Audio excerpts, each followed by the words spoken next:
I remember when you called me to tell me you were expecting, and you said Which one? the third one. Oh, And you said, Crystal, I have to tell you something. Are you sitting down? I'm cracking a joke. And I said, girl, what? You pregnant? And I just started laughing because that was fun. mm. Because that was funny. And then she said, yes, the way I screamed. Brittany, I think I screamed. Hey, y'all, can I say this? In the Black community, we've always known our reality is a little different than our non-melanated peers. And being a mother has a completely different weight. The responsibility, the struggle, the pain, the joy, the proud moments, the fear, the awareness, the anticipation. On today's episode, we're going to uncover some of the experiences as Black women and as Black mothers. What is it like, really? And so, how is it different? How do you maneuver? Let's get to it. So today I have with me my friends. Hey, I've got Shantae, Chrisette. I also have, of course, Crystal and Kalisha. So we're all going to talk about, we're all mothers, right? And first I want to go around and you guys tell us how many kids do you have? Boy, girl, things like that. And then let's get into it. So I'll let you start, Shantae. I have two, one boy, one girl. Okay, how old are they? My son is 16 and my daughter is 13. All right, all right. What's up? I have two, 8 and 10, a girl and a boy. Girl and a boy. All right, Crystal, what about you? Boy, mom, all the way. Two boys, 9 and 11. Hey, not 9/11. Okay, I didn't, man, they get old. Okay. Oh, Right. Okay. Kalisha, what's up? I have two girls.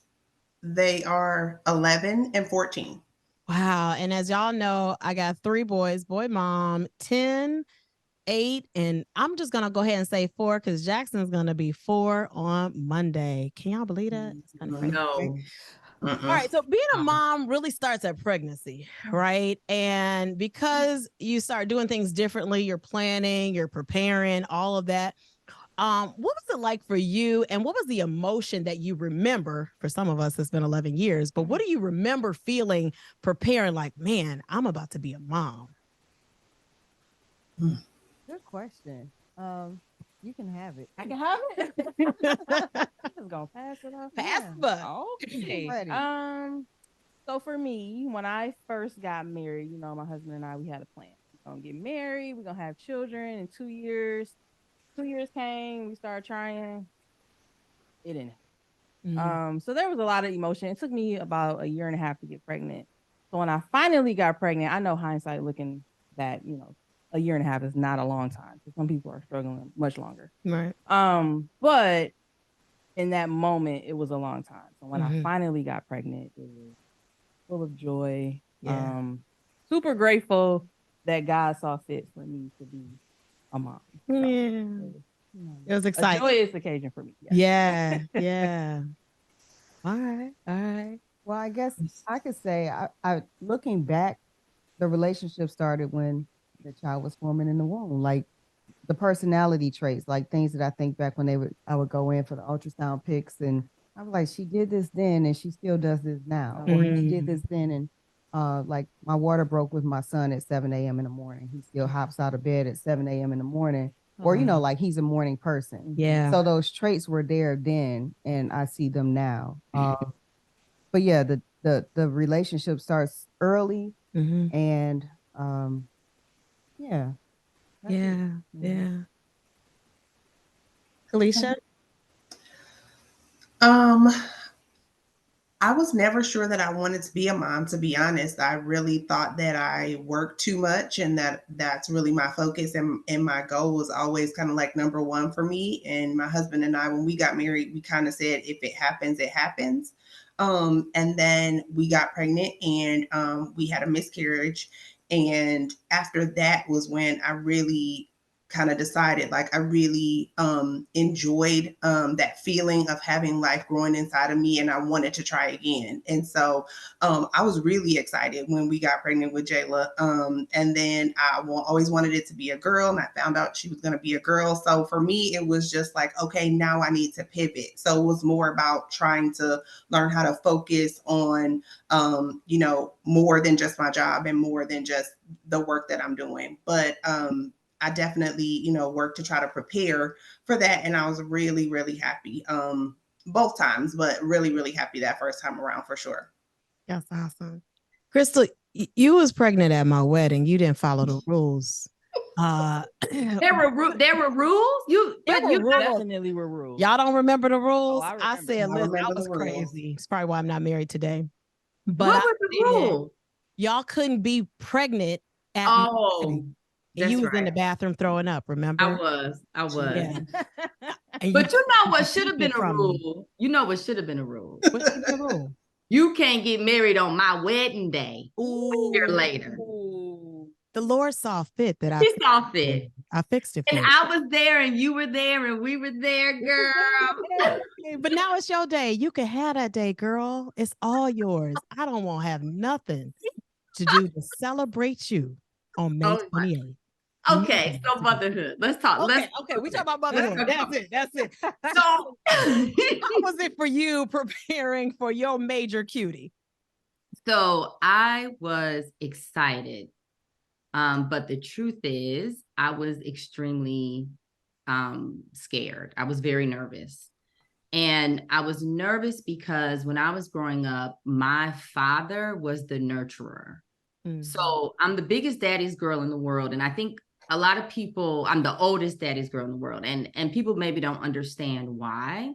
But the reason is because he was the one he was the nurturer. Yes, he was a pastor. He was firm, you know, at church, he ran the show, but at home, he was like my safe space. Yeah. And my mother was not nurturing. Mm-hmm. And my biggest fear, you know, I remember when I found out I was pregnant, my prayer was like, Lord, help me not allow my weaknesses to impact my children. Help me to heal so that I can be a whole mother for them.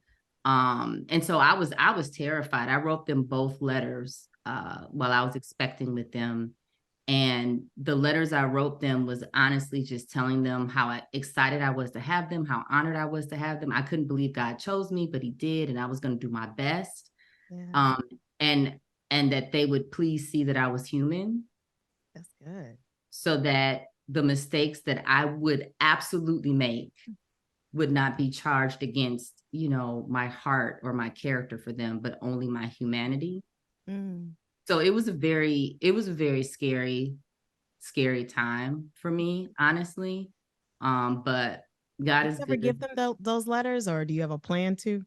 They're in their baby book. So it's like the first page of their baby book. And so I've read them to them before. I don't think I think now if I were to go back and read it to my oldest, I think he would see it a little differently because he's 11, you know, but before I think they were just like, yeah, okay. But honestly, I did that because you all know there comes a time where we judge the job our parents did. Yeah. And I just wanted their judgment to at least be rooted in kind of like a little bit of my perspective at the time so that they would have a little more grace. Even though, you know, they tell me they love me and I'm the best mom in the world. Okay. But you know, I know like the teenage years are coming. I'm not your friend. Yeah. So you're not going to like me if I'm doing my job. Right. Yeah. I just wanted them to have that. Yeah. That's beautiful. I don't even want to give my answer because that's beautiful. Like, I didn't plan to get pregnant.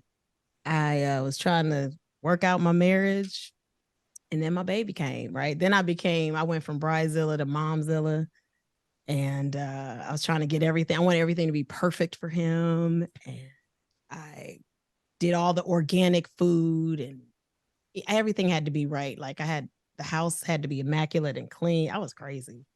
Now, in hindsight, third kid, hey, get what you get. I love you. That kid ain't got no real pictures. I had pictures like every 3 months. Josiah had everything. This last kid, always. That third one, like, Jesus loves you and I do too. And that's all I got, you know. I didn't write no letters, Crystal. I didn't write no letters to nobody. Maybe I will tonight. But Brittany, I remember when you called me to tell me you were expecting, and you said Which one? the third one. Oh. And you said, Crystal, I have to tell you something. Are you sitting down? I'm cracking a joke. And I said, girl, what? You pregnant? And I just started laughing because, you know, that was funny. Because that was funny. And then she said, yes, the way I screamed. Brittany, I think I screamed. You didn't scream as much as I did. I took 3 pregnancy tests. I said, this cannot be real. Because y'all know, I was planning my exit strategy. I said, ain't no way I'm pregnant. The devil is a lie, but he didn't do that. I did. Yeah. But Jackson is amazing. So when anybody watches this, that kid right there, for those who don't get a chance to, like, he is the sweetest, funniest, the most personality kid ever. But I was angry. Like the first 6 months of my pregnancy. That's real. I just wasn't happy. I was trying to get out. I was like, oh, here we go again. So, but anyway, here we go. Next question. What would you say is your biggest fear as a mother that maybe others don't have that you have to worry about? I'm going to go first in this, and I'll say having boys in America is tough. I'm always mindful of how they show up, how I prepare them, and how people perceive them. I'm always mindful of, what people pour into them. They go to this school and they're around these people. I'm not with them at school, so many hours of the day, and trying to do check-ins and things like that. And not wanting to put fear into them, but helping them be mindful. My kids aren't of the age where they're out really by themselves too much. But I will say that, I'm always thinking about, oh, you're going to grow up. And what is that going to look like? And how is the world going to treat you? Because I know I pour nothing but love and Jesus, maybe a little rap, into you. And so how is the world going to perceive you? How is the world going to treat you? And are they going to know you as this, like my oldest is a gentle giant. Like, are they going to know and protect you the way I protect you? No one's going to protect you like your mom, but anyway, so what would you say is your biggest fear as a mom that you think maybe is a little different or maybe not? My biggest fear is, what did I miss? Mm-hmm. Like we go through life, we go through the day to day, and it's like, you're constantly pouring in all that you know to feed your children, right? Mm-hmm. And it's like, but you can only do it from your experience, your perspectives, and it's like, what did I miss?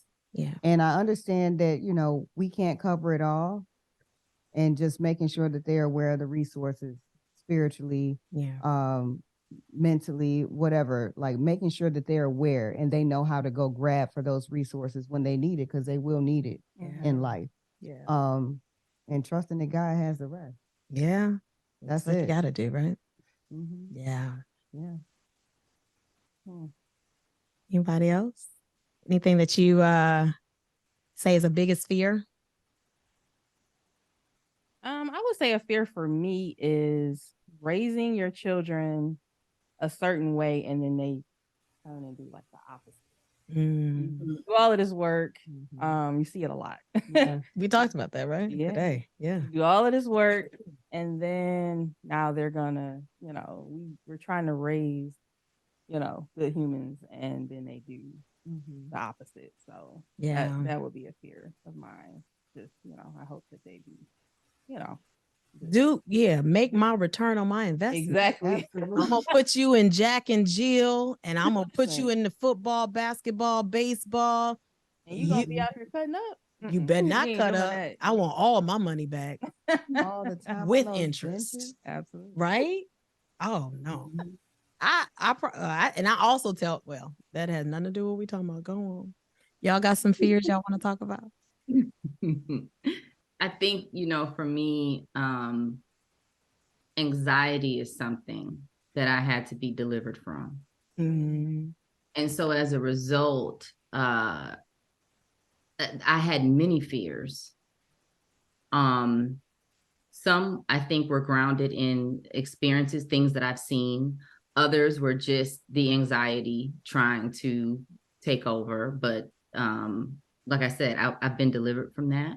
But in your question, Brittany, you said, do you have fears that are different from others? And I think that as a woman of faith, working in faith, serving the global Big C church, I definitely think my faith requires a different level of trust as it relates to the safety of my Black sons in America. Mm-hmm. My white sisters that have boys don't have the same conversations I have with my sons about the police, about microaggressions, about, you can't, Luke stole the Snickers at lunchtime, but guess what? You can't do that. They're gonna say that Luke has ADHD. They're gonna call you a thief. Like, it requires more forgiveness. Mm-hmm. When my children have been called racial slurs, you move out to these very affluent areas thinking that that's better. But I have to forgive a racial slur. And I'm not saying that other races don't have things that they have to forgive for. Hear me when I say Absolutely. It's not a better or a worse thing. It's a different thing. It's different. Mm-hmm. That's kind of what I've experienced as far as like what's different. My greatest fear is that I inhibit them from developing the way God has desired for them to develop through childhood by trying to protect them too much. Mm-hmm. That's good. I want you to be everything God has called you to be. Mm-hmm. I want that for you. Yeah. How do I not get in the way? I've done enough therapy now. Y'all know I'm a proponent of therapy and Jesus. Now I grew up in the church, but sometimes you need some professional help. Not sometimes. All the time. All the time. We all need it, right? For different reasons. Mm-hmm. And a mom is one of the reasons we need therapy, right? Mm-hmm. Yeah. And that's been revealed to me just through my journey of wanting to make sure, like, you said earlier, am I missing something? Am I missing something? Help me walk through this. What am I missing? What's there? What's left? Well, I am missing. There were things I was missing, and it was the me. It was the anxiety I was bringing to the situation. I was missing that. I was missing how that was impacting the children. I was missing how that was impacting my decision and how that was, making me not let them fail, not let them experience hurt feelings, not let them experience despair. They need that. So, yeah, because it's real, right? It's real. And it actually lends to my next question. I don't mean to cut you off, but I want to ask you guys a kind of a difficult question, right? And that is, I know for me, I often went to schools that were predominantly white. I was often the only Black person in the room, still am in corporate America. And that's a different animal when it's your child and not you. And so kind of lending to what you were saying, Crystal, like, what are some things that you teach your children about being in that space where you're the only one in the room? And our kids are different ages. Is there, and maybe you haven't had the conversation, maybe you have, maybe you doing little driplets as they go, but what are some things that maybe you've said to your kids about being Black in America? Because managing your own thing is one thing, but managing and preparing your kids is different. Well, when we moved here, it was definitely a culture shock for my kids. They were used to going to school with all Black kids and pretty much being surrounded by, their family and just all the same race all the time. And it wasn't anything that we did on purpose. It just was our life in Detroit. And when we moved here, it was definitely, a change for them. And it was something that they had to get used to. And I continue to tell them, one of the things that's really important to me is people try to make a difference with my girls because one of them is very chocolate brown and the other one is lighter. And people try to make a difference in that. And people will say things like, oh, that's your sister. Like, she doesn't look like you. And they look alike. Like, it's just that their skin tones are different. So I try to make sure that they know when they are leaving here who we are as a family, who they are as Black girls, and not to let anybody come come in between that, not to let anybody challenge that or make them feel different, superior, less than, any of that. Like, we don't do that. And I also try to make sure that they understand that it's okay for them to be themselves. Like, I let my daughter wear her hair to school, natural. Here, that people ask a lot of questions, but I'm trying to build confidence in her to be able to do that if that's something that she wants to do. So for me, I'm just always constantly just trying to push the girls to know who they are and who we are as a family, and that who they are as Black girls, the skin that they're in, it's one part of who they are, not the whole thing. Good. That's real good. That's real good. I can say for me, my kids go to a school that is predominantly Black. They have mostly white administrators. So I feel a certain way about that, right? Like, school's 80, 90% Black, all the teachers are white. And I don't know that I've prepared my kids for what that looks like, or when you're in the room and you're the only one in the room. And so sometimes I'm like, are they ready? Like, when that moment happens, are they going to respond the right way? Are they going to, and I'm like, but I also don't want to evoke fear. I don't want to create something that's not there. I want to support them, but I'm like, well, we're not there yet. So I haven't said anything yet. I think when it comes, I think maybe we address it when it comes. I haven't, in your situation, Kalisha, I haven't moved. And we're not in the school, like I said, is not in that situation. So they're pretty much in our community. But I do worry that they're not ready. And when do we have the conversation? And what does that conversation look like? And when they get a car, I got 3 boys. What if they're just with their brothers? Everybody has an opinion about, 4 Black boys in a car together. Like, do I wait till they're 16? Like, I don't know. I don't have the answer yet. I don't know if I've done it yet, but I'm trying to be prayerful and mindful about, okay, when and what do you say? So they respond the right way. Yeah, I agree. I think one of my biggest fears is, I had this conversation with my husband, and I was asking him, we have like the conversation. I'm not there yet. Let me just say that. But because my kids are 8 and 10, but when you have the conversations about the cops and all of that, my question is, are we giving our kids PTSD from what other our people experience? Exactly. Yeah. Not even ours. Our parents or whoever, what we see in the news. And I think we do have to be careful with that. Yeah. So I'm like, it's like, okay, how do we approach this? Like, they can't go without knowing, but at the same time, you don't want to put those fears in them. And then immediately when they're pulled over, they're like, oh my God, like, is something going to happen? Am I going to die? You know what I'm saying? When that may not even be the case, so it's just, it's a lot. It's a lot. I think what's interesting though, so I have been in that situation where, when Christian was in the 2nd grade, he was the only Black child out of 4 classrooms. Wow. He was called the N-word at school. How did you respond? I had y'all pray, y'all. Yeah, your prayers clearly saw me through. I'm not in jail. Right. My children were in the car with my husband, who's in the pharmaceutical industry, who was pulled over by the police. He was in his suit. He was pulled over by the police in Southfield, Michigan, and they pulled guns on him. Oh, wow.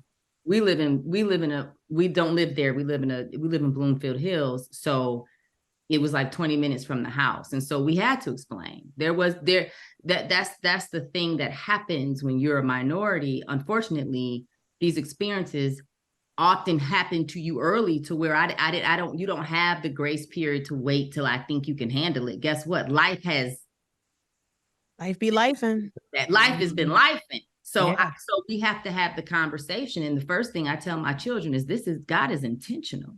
Yeah. We're not victims. The white man is not going to keep you down. The white people are not your enemy. No, he's so intentional. Yeah.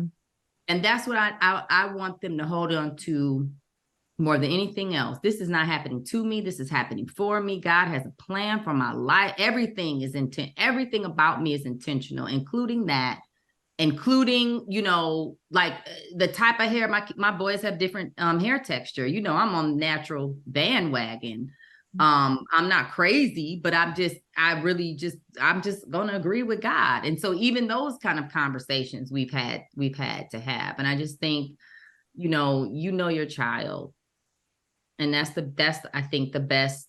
I think how to talk to them, what to say that might scare them, what might not scare them. You can ask them, but I just think that, um they unfortunately they are gonna find out one way or the other. And I wish it wasn't the way my kids found out. I wish I could have talked to them first. Yeah. For sure. What would you say though? Like knowing in your situation, like your boys have experienced that. It's angering, it's scary, it's all the emotions, it's all the things. But if given the opportunity to prep them for it, now that you have gone, what I don't even know what to say right now, right? But do you know what you would say? So here's what I wish I would have said. Like, here were the questions I got that I wish I could have preempted. I wish that I could have said, first of all, children will say things that they really don't know what they mean and where they come from. It may still hurt your feelings, and you're allowed for your feelings to be hurt, but they don't even know where that comes from. I wish I would have said that. I wish I would have also said, the police are here to protect and serve, but sometimes they make mistakes, they get it wrong. Always just comply. I really wish I would have gone back and said that, so that they would have seen it. It would have startled them. It would have scared them. It would have frightened them. But they at least would have been like, well, dang, mommy did say that they sometimes get it wrong. This might be one of those times. Yeah. I didn't have the chance to do that. So we had he was younger than the second grade at the time. So we had a 6-year-old basically jumping every time he saw the cops after that. So we had to take them up to the police station in Bloomfield Hills, so that my husband is very tall. He's 6'7". My boys are going to be tall. That's another thing. You're a cute little boy until you turn 12. Like my son, like Major's 11. I'm 5'7". He's as tall as I am. You're a cute little boy until you look like a grown man. Right. Even if you are 12 or 13. So we took them up to the police station. My husband did, and he introduced them to the cops he saw there at the station. And then they were like, oh, guess what? The chief is here. You want to meet him too? And he said, Crystal, this is what I have to do so that they, in this community, at least, they know my kids. So if my kids are walking down the street, they know who they are. So, I mean, I'm grateful. God, I mean, I have an amazing life partner and best friend that is helping to navigate these very challenging times. But God is so faithful, because everything that he's doing, he's preparing them for what he has for them. So it's okay. Yeah. Yeah, it's okay. It's okay. That's good. That's good. Right, deep breath, right? That's a lot. It's a lot, and it's scary. And we all, at least you don't, but you in Tennessee. So, it's hard. And you're like, I don't want to be on the news. I make that joke a lot. Y'all hear me say it, like, I don't want to be on the news, and I mean that, or my family, or my friends.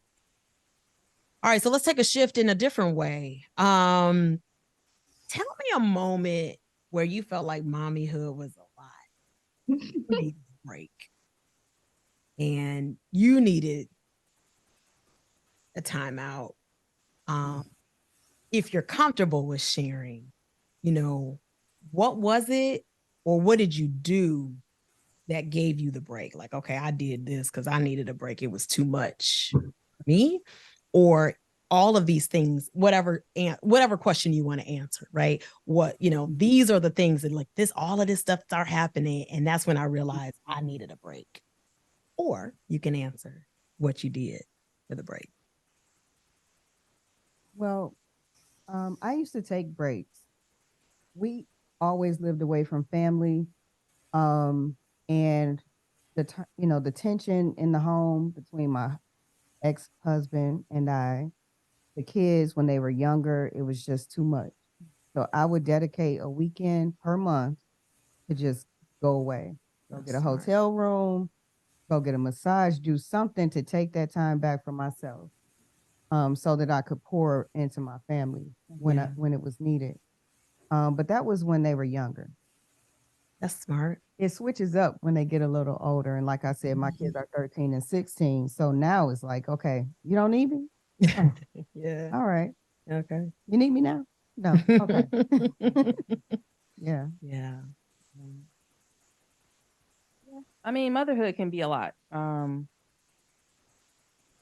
think for me, my village is very important. So I do have my family. Basically my mom, you know, I can lean on my aunts or cousin Kiki, you know. So if I ever need a break, it's always for me, my village. I mean, of course, their father. But sometimes we need to get away together. You know, this year has been a good year for travel, and I think it's good for us as parents. We can come back, you know, we're rested, we're full, and now we can pour into our children what they need. Yeah. That's good. Alicia, what about you? Well, as you know, having one in middle school and one in high school is, I would say right now, is probably been the most challenging time of motherhood for me.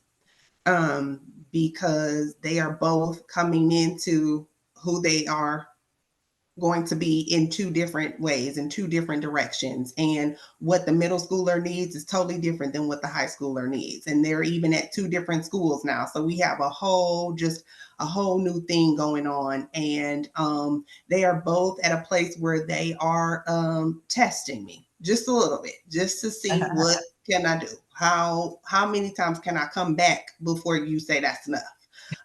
Or, you know, I'm going to order this dress on Amazon. And then when it gets here, I'm going to tell you that this is the dress that I ordered. So, you know, Wait, you let your kids time out. Because Awesome. I ain't there yet. Your kids can order stuff on Amazon without you. We do so that's not what's supposed to happen. But again, we are in an era where we are testing. We are testing our boundaries. We are trying to see what we can do. Understood. And so just being honest, I am really working, and that is my plan, is to try to come up with, between now and the end of the year, what am I going to do to give myself a timeout? How am I going to be able to reset? Because I really don't know the answer to that question right now, but I feel like it's something that I definitely have to do in order to be able to, because, you know, we're just getting started here. So we've got to go, you know, all the way through middle school and all the way to high school. And then we got to do the high school thing again. So for me, it's just really trying to figure out, what is my timeout? What does that look like? And what am I going to do just to reset and refocus? That's good. Yeah, for me, it was COVID. I'm going to just tell you right now, COVID took me out, child. To have two kids on Zoom, I'm working from home on Zoom. My husband I always worked from home. That was my me time. Everybody was gone. The house was clean. And now y'all here with me all day, every day. And then the little one is, you know, giving himself haircuts. Now, you're supposed to be on Zoom. Right. Okay. What you doing? You off giving yourself haircuts, playing with Captain America. You know, this is back when he was in kindergarten. Right. And I just said, I'm not gonna make it. I remember calling my parents. Come and get me. I said, Daddy, you not praying. You said you was gonna pray for me. I don't feel your prayer. The grace is lifted. And he said, baby, I don't know what to tell you. So I therapy and Jesus, because I was going through a bottle of wine a night. That wasn't helping. Yeah. So once I put that down, I started selling wine. I understand. I mean, yeah, right. And I realized that, like, for me, a break, and that's when my anxiety was at its peak. I mean, I was just crazy, just up all night, you know. The to-do list was going crazy. I'm giving people stuff. The teachers was tired of me, like, oh, Lord, it's Mrs. Wilson. Hi, Mrs. Wilson. Yes, here she go. Here she go. And so, honestly, for me, the break is, yes, I believe in momcation. The beach and the massage is the break, but I can't always do that. Yeah. So Brittany will tell you, I work out 4 to 5 times a week. That's my break. That's my stress reliever. That's my, that's it. That's my me time. Every day, I know for a good hour, I'm not worrying about your lunch, your backpack, your socks, the basketball practice, the coat. I'm not worried about any of that. I'm gonna be lifting, I'm gonna be running, I'm gonna be at the gym. Like that is what I do. And that has helped me tremendously. That's huge. Great point. Great point. That's huge. I am not that dedicated yet. I want to work out. I'll say for me, COVID did a lot on us, on our family, for sure. That's when I knew I couldn't do no more. And I knew where my limits were. And it was like, no. But for me, I get more of a break. And I'll say this for half of y'all are married. I get more of a break now than I ever have before being divorced, and I get 50-50. And so I get every other weekend. I never had these kind of breaks before. So that's when I take my time to paint, my time for my girls, my time to just be and just sit still and do nothing. I probably don't do it as much because I'll be trying to go out with Shantae all the time. But I have more of that now than I ever have. I didn't know that this existed. Same. Right? Same. I didn't know. I was like, oh, am I ever gonna get married again? So maybe. But clearly COVID did a number. And the divorce gave me the break. And I'm enjoying it.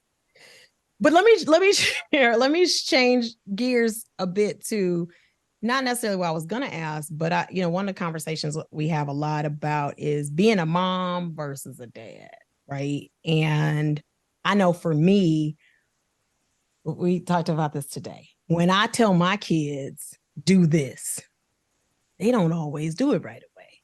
I can't figure out, what do I need to do to get you to do it, and do it now. When I was a kid, my mama said it and I did it. And if I didn't, she whooped my tail. It's a true statement. And, we have there's this phrase now, gentle parenting. I think most of us, except me, think all of y'all are gentle parents, except me. I am not a gentle parent. I'm not a gentle parent. Oh, no, okay. ma'am. Okay, I didn't know that. But, I'm not. I probably threaten more than I execute, but it's frustrating as I have 3 boys and it is just me and I am a single mom and I tell you to do things 15 times and you don't. Mm-hmm. If your dad was in the house, I would just look at him and you would probably do it, right? My ex-husband doesn't have the same struggle that I have because he says it and the bass in his voice, they do it like that, right? But for you guys as moms, like what's the struggle of just kind of getting your kids, and do you feel like it's different for your whether co-parent or husband in getting your kids to kind of just do, hey, we need to get out, we got I-10 by 10, let's go, right? And when they don't, it's like it's a problem. The obedience factor, like, do you feel it's different as a mom versus a dad? Absolutely. Yeah. Absolutely. Yeah. My kids, it's like I'm not a gentle parent. I never have been. Okay. But with their father, he's very structured in the sense that like they know how he expects things. They know what he is clear about what he expects from the kids. They fall in line. They don't even have to discuss it. Yeah. Yeah. And so I have to question myself because it's like, we had this conversation at least once a week at 4 o'clock on a Sunday, every week. I don't understand what it is that I'm not clearly communicating. It can't be that. I don't know what it is about the level of respect or the lack thereof to where you feel like you don't have to listen or abide by, or like at 13 and 16, you're fully aware of what my expectations are of you. Yeah. But for some reason you feel as though you can, like Kalisha was saying, I feel like I'm being tested sometimes. Yeah. Oh, mom is going to let us get away with this because I do. We're nurturers, right? We're nurturers. We're nurturers. That's the part that they kind of push. Like, I know Mhm. mama let me get away with this. Mm-hmm. So yeah, I struggle with that. Yeah. Frustrating. Very. Yeah. I mean, kids are just naturally more afraid of dads. They just have the deeper voice. So I think it's just the natural thing. And like you say, yeah, too, the mom is the nurturer, so they're softer, and we say things several times without like there's no, you know what I'm saying? Like, oh, mom's just gonna threaten us and we're gonna yell and done, But dad, he can say it one time with that firm tone, and it's like, yeah, straight up. I don't want no trouble. So yeah, absolutely. Yeah. I think mine is opposite because I am the one who was like, let's do this. I'm the one who's laying down the rules and this is how it needs to be and providing the structure and saying, like, okay, girls, you need to do this at 9 o'clock and I want it done. But I think with them, it's because it's not based in the voice. It's because they have a different relationship with their dad. Dad is the one who's like, okay, come here. What's going on? Why did mom have to talk to you so many times? You know what I need you to do? And then all of a sudden it gets done. And that to me, it's so interesting, but I know it has a lot to do with the father-daughter dynamic. And that's not something that I experienced when I grew up. So, but it was always something that I wanted for my girls. So I love watching it and seeing it, but it is very frustrating to say, pick up that marker on the way upstairs. Okay, pick up that marker on the way upstairs, and then get to a level where now I'm like yelling about the marker, and then dad comes down and says, hey honey, make sure you get that marker when you go upstairs, and now it's gone. Didn't that just make you want to pass out? Like, Yeah. I even say to my kids, I ain't Beyonce, but am I on mute? I don't understand if I say something 15 times, what is it that I'm not speaking a different language. I ain't speaking in tongues. Just do what I say. And it's not difficult. Pick up the marker, go upstairs. And they just, yeah, I don't get it. I found and I try not to, and I don't know about you guys, but I try also not to be angry. Like, okay, they're not doing it on purpose, right? But I question myself, like, or are they? Are they trying to see how crazy I am? They want like, what do you want from me? They will. Mm-hmm. It will, right? They Push do. you? Mm-hmm. Yeah. Yeah. Okay. All right. So So what's something that's a good segue into what has motherhood taught you about yourself? Being a mom, coming in, you have this baby and it's all about the baby. And then you're learning about the balance and you want your baby to be great. You want your baby to have everything. You're trying to do everything right. And at some point you get a chance, hopefully, to stop in the middle of the night by yourself, sometimes sitting in the garage in the darkness. It's like before you go in there, right? What has it taught you about you?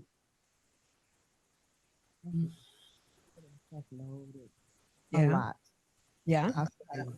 Okay. I think that the things that frustrate me most are probably things that I haven't figured out in myself. Our children are a reflection of us. Yeah. Both parents. And so now at the age that they are now, it just makes me look at myself like, how would I deal with this if it were me? It definitely makes me dig a little deeper into knowing who I am and treating me with more love or treating them with what I would have needed in that space. That's good. I would say it taught me that I am stronger than what I think. Mm. I am definitely stronger. Just the motherhood. All of it's a lot. It is. And it's always changing, right? Because they keep getting older. It's like I finally get a rhythm and now here you are. Doggone it. Now what I gotta do, right? It's never I figured it out. Right? Yeah. Yeah. Mm-hmm. That's good. That's good. All right, y'all. Well, any last words about motherhood? I think we're wrapping it up, but I don't want to miss and give you guys an opportunity if you have any last things about being a mom. Anybody else? No? It's a privilege. It's an honor. It's some work too, right? It's a work. It's an honor. It's It's a privilege.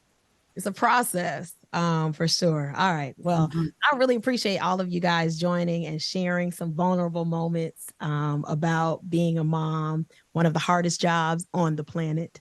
And for those out there, thank you for joining. Can I say this? You know, talking about motherhood. And the question I'll leave with you today is if you're a mom, you know, what are some challenging things that you've grown from as a mom? Like, hey, I remember going through this and I'm better because of it. And if you're not a mom, if you're a dad, what are some things that maybe I can help my co-parent or my wife in her journey as a mother? You heard some different perspectives today about moms and things that we go through. What are some things as you as a dad can help your co-parent or your wife in her journey through motherhood? And if you just don't have no kids at all, I guess I will leave you with how can you help your village? Because raising children requires work and it requires our entire village. I hope we can get back to that where we lean on each other more to help raise up these kids to be amazing people and contributors to our society. So thanks for joining. Can I say this? Until next time, I look forward to meeting and seeing all of you out there. And don't forget to comment below. Have a good one.